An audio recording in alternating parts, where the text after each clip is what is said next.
இப்போ நீங்கள் பார்க்கறது ஒரு பாஸ்தா இல்லை, இது ஒரு ஹோல்சம் ட்ரீட். ஸ்பெகட்டிக்கு ஒயிட் சாஸ் பேஸ் கொடுத்து க்ரீமி ஆல்ஃப்ரெடோ சிக்கன் ஆட் பண்ணியிருக்கேன்.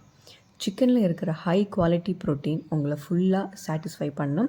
போத் டேஸ்ட்டும் ஹெல்த்தும் பேலன்ஸாக இருக்குது.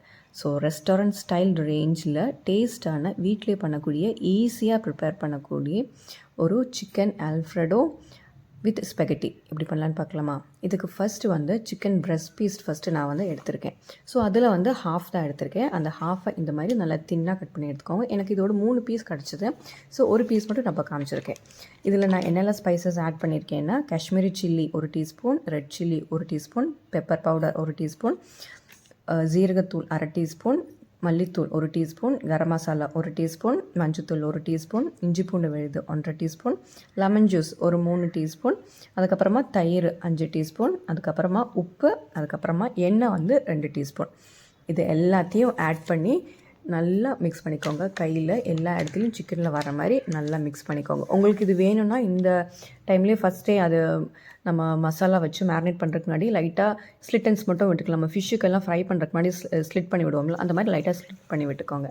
விட்டுட்டு இந்த மாதிரி நல்லா மேரினேட் ஆகட்டும். ஒரு 30 35 40 நிமிஷத்துக்கு அதை மேரினேட் ஆகட்டும். மூடி மேரினேட் ஆகிற சைட்லேயே நம்ம ஸ்பெகட்டி வந்து பாயில் பண்ணி எடுத்துக்கலாம்.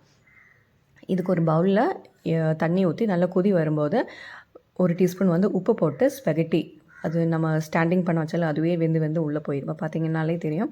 ஸோ அது அப்படியே போய் நல்லா வெந்துடும். ஸோ அதுக்கே நம்ம அந்த பேக்கெட்லேயே டிஸ்கிரிப்ஷனில் நீங்கள் பார்த்தீங்கன்னா ஒவ்வொன்றுக்கும் எவ்வளோ பாயிலிங் டைம்னு கொடுத்துருப்பாங்க.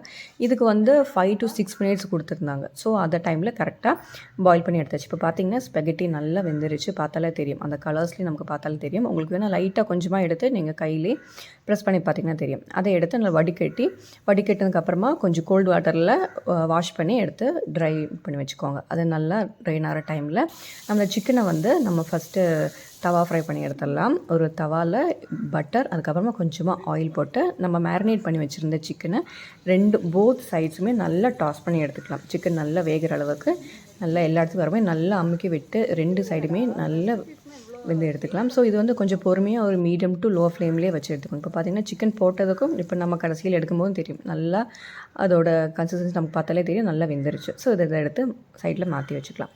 மாற்றி வச்சதுக்கப்புறமா நம்ம ஸ்பெகட்டி வந்து ஒயிட் சாஸ் பேஸ் நம்ம பண்ணணும். ஸோ அதுக்கு வந்து ஈஸி மெத்தட் தான், நம்ம வீட்டிலே பண்ணுற மாதிரி ரொம்ப ஈஸி மெத்தடில் தான் நான் பண்ணுறேன். ஸோ ஒரு கடாயில் கொஞ்சமாக பட்டர் ஆட் பண்ணி அதெல்லாம் உருங்கினதுக்கப்புறமா கொஞ்சம் தாராளமாகவே நம்ம பூண்டு குட்டி குட்டியாக சாப் பண்ணி ஆட் பண்ணியிருக்கேன். அது கொஞ்சம் நல்லா வதங்கினதுக்கப்புறமா ஒரு ஹாஃப் ஆனியன் குட்டி குட்டியாக சாப் பண்ணி எடுத்திருக்கேன். அதையும் போட்டு நல்லா வதக்கிக்கோங்க. இப்போ இது நல்லா வதங்கட்டும். வதங்கினதுக்கப்புறமா ஒரு 1/2 கப்பு வந்து பால் அதையும் ஆட் பண்ணிக்கோங்க. உங்களுக்கு பால் இதை பற்றில ரொம்ப சாஸியாக வேணும் அப்படின்னா கொஞ்சம் நல்லாவே பால் 1 கப்பு 1/2 கப் பால் ஆட் பண்ணிக்கோங்க. ஆட் பண்ணக்கப்புறமா நான் வந்து ஃப்ரெஷ் க்ரீம் வந்து கொஞ்சம் நல்லா திக்னஸ்க்கும் ரிச் அந்த ஃப்ளேவருக்காக கொஞ்சம் நல்லா டேஸ்ட்டுக்காக ஆட் பண்ணியிருக்கேன். அதையும் ஃப்ரெஷ் க்ரீமும் ஆட் பண்ணதுக்கப்புறமா சில்லி ஃப்ளேக்ஸ், அதுக்கப்புறம் ஒரெகானோ, சால்ட், மிக்ஸ்டு ஹெர்ப்ஸ் இது எல்லாமே ஆட் பண்ணியிருக்கேன். போட்டு இதை நல்லா மிக்ஸ் பண்ணிக்கலாம். இந்த ஹெர்ப்ஸு சால்ட் எல்லா இடத்துலையும் வர்ற மாதிரி இது கொதி வரும்போது நல்லா மிக்ஸ் பண்ணிவிட்டு இப்போ நல்லா அது பாயிலிங் அந்த கன்சிஸ்டன்சி எல்லாம் கரெக்டாக வந்ததுக்கப்புறமா நம்ம ட்ரெயின் பண்ணி வச்சுருந்த ஸ்பெகட்டி இதுக்குள்ளே ஆட் பண்ணி நல்லா மிக்ஸ் பண்ணிக்கோங்க. எல்லா இடத்துலையும் வரட்டும். இந்த ஸ்பெகட்டியும் இந்த ஒயிட் சாஸ் பேஸும் கொஞ்சம் நல்லா சேர்ந்து வரணும். ஸோ அதுக்கு அந்த டைம்லேயே நல்லா கொதிச்சு வர டைம்லேயே நான் வந்து சீஸ் ஸ்லைஸ் ஒன்று ஆட் பண்ணியிருக்கேன். அதுக்கப்புறமா கொஞ்சம் வந்து சீஸ் கிரேட் பண்ணி போட்டிருக்கேன். 1 க்யூப் சைஸ் இருக்கும்ல அந்த சீஸையும் கொஞ்சம் நல்லா கிரேட் பண்ணி போட்டு நல்லா மிக்ஸ் பண்ணி வச்சு எடுத்தோம்னா creamy Alfred chicken with spaghetti ready ஆயிடுச்சு. ஸோ இது கண்டிப்பாக உங்கள் வீட்டில் ட்ரை பண்ணி பார்த்துட்டு எப்படி இருக்குன்னு கமெண்ட்ஸில் சொல்லுங்கள். இந்த மாதிரி இன்ட்ரெஸ்டிங்காக இன்னொரு ரெசிபியில் மீட் பண்ணலாம். அது வரைக்கும் பாய்.